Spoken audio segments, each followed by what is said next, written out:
Thank you so much. ನಾವು ಹೇಳೋದನ್ನೆಲ್ಲ Raj sir ಹೇಳಿಯಾಗಿದೆ, ಅದನ್ನೇ ಹೇಳಕ್ಕಿರೋದು ನಮಗೆ. ತುಂಬಾ ಖುಷಿ. ಹೋಯ್ತ ಮೈಕ ಇದೆ ಇದೆ. ತುಂಬಾ ಖುಷಿ ಇದೆ. ನಮ್ಮ ಸಿನಿಮಾನ ಇಷ್ಟಪಟ್ಟು ಗೆಲ್ಸಿದ್ದೀರಾ, ಹರಿಸಿದ್ದೀರಾ. ನಿಮ್ಮನ್ನು ಭೇಟಿ ಮಾಡೋದಕ್ಕೆ ನಾವು ತುಂಬಾ ಕಾತ್ರದಿಂದ ನಾವು ಬಂದಿದ್ದೀವಿ, ಖುಷಿಯಿಂದ ಬಂದಿದ್ದೀವಿ.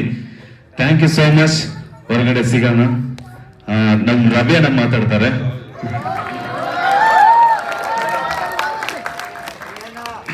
ನಮ್ಮ ರಾಜ್ ಶೆಟ್ರು ಮಾತಾಡಿ ಮುಗಿಸಿದ್ರಂತ ಬರ್ ಸಂತೋಷದಲ್ಲಿದ್ವಿ. ಅಷ್ಟೊತ್ತಿಗೆ ಇವ್ರು ಮತ್ತೆ ನಮ್ಮ ಮೈ ಕೊಟ್ಬಿಟ್ರು. So thank you. ಅಷ್ಟೇ ಹೇಳಲಿಕ್ಕೆ ಆಗೋದು ನಮಗೆ, ಅದಕ್ಕಿಂತ ಜಾಸ್ತಿ ಏನು ಹೇಳಲಿಕ್ಕೆ ಆಗೋದಿಲ್ಲ. ಧನ್ಯವಾದ ಅಂತ ಹೇಳ್ಬೋದು ಇನ್ನೊಂದು ಪದದಲ್ಲಿ. ಆಮೇಲೆ ನಮ್ಮ ದೇಶದಲ್ಲಿ, ನಮ್ಮ ರಾಜ್ಯದಲ್ಲಿ, ನಮ್ಮವರಲ್ಲಿ ನಮ್ಮನ್ನು ಗೆಲ್ಸ್ಕೊಟ್ಟಿದ್ದಾರೆ.